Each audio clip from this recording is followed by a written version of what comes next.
আসসালামু আলাইকুম রহমতুল্লাহি ওবরাকাতু। সম্মানিত দর্শকবৃন্দু, আজকে আপনাদেরকে হাদিস সম্পর্কে একটা আলোচনা করব। সেটা হলো যে মানুষের মুখে একটা কথা খুব প্রসিদ্ধ আছে, মানুষ মনে করে এটা হাদিস, আসলে কিন্তু এটা হাদিস নয়। সে কথাটা কি, যে এলিম 1970, অর্থাৎ যে ব্যক্তি আল্লাহ তাআলার সন্তুষ্টির নিয়তে মানুষকে শিক্ষা দেওয়ার জন্য এলমে দিনের কিছু অংশ শিক্ষা করবে, আল্লাহ তাআলা তাকে 70 জন নবীর সওয়াব দান করবে। এটা বাতিল ও ভিত্তিহীন কথা, এটা হাদিস নয়। হাফিজ সৈয়দুর রহমাতুল্লাহ, হাফিজ জালালউদ্দিন সৈয়দুর রহমাতুল্লাহ নাম কম বেশি যারা তলবে এলিম আলিম ওলামা তারা অবশ্যই জানে যে চারজন বড় বড় হাদিসের হাফিজ ছিলেন, যাদেরকে হাদিসে হাফিজ বলা হয়। আল্লামা শামসুদ্দিন জাহাবি রহমাতুল্লাহ আলাই, তারপর আপনার ইবনে হাজার আসকালানি রহমাতুল্লাহ আলাই, তারপর আল্লামা আর্রাক রহমাতুল্লাহ আলাই, ইবনে আর্রাক রহমাতুল্লাহ আলাই, এটা হলো হাফিজ জালালউদ্দিন সৈয়দুর রহমাতুল্লাহ আলাই। তো সে জালালউদ্দিন সৈয়দ রহমাতুল্লাহ বলেন, পাশাপাশি আল্লামা ইবনে আর্রাক রহমাতুল্লাহ আলাই এটাকে জাল সাব্যস্ত করেছে।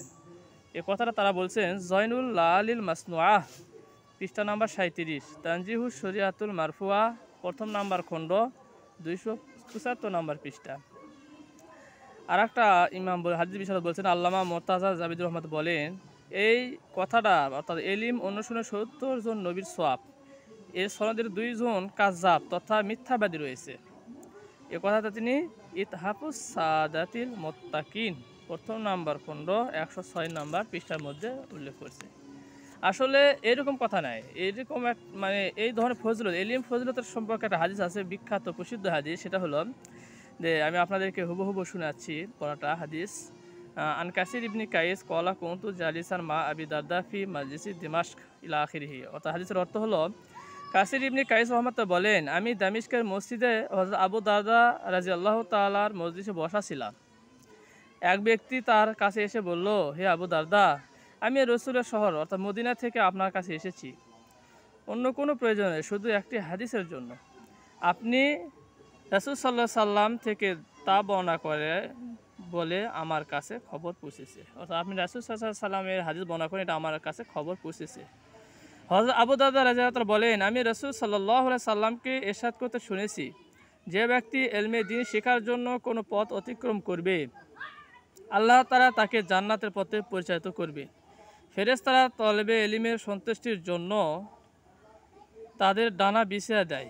একজন আলিমের জন্য আসমান ও দুনিয়াবাসী এমনকি পানির মাছ পর্যন্ত মাগফিরাতে দোয়া করতে থাকে। আলিমের মর্যাদা আবেদের উপর তেমন, যেমন পূর্ণিমা চাঁদের মর্যাদা অন্যান্য তারকার উপর। এরকম ফজিলতের হাদিস আছে। আলিমগুণ নবীগুণের ওয়ারিস ও উত্তরাধিকারী।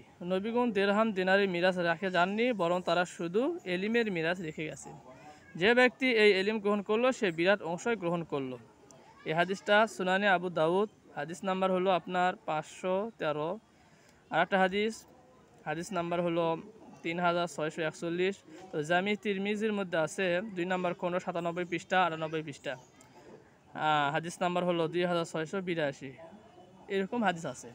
আর আমরা যে আগে যেটা বললাম যে এলিম অন্বেষণ করা 70 নবীর সওয়াব, এটা লোকে মুখে প্রসিদ্ধ হাদিস নামে, এটা আসলে প্রকৃতপক্ষে হাদিস নয়। আল্লাহ পাক রব্বুল আলামিন আমাদেরকে বোঝার তৌফিক দান করুন।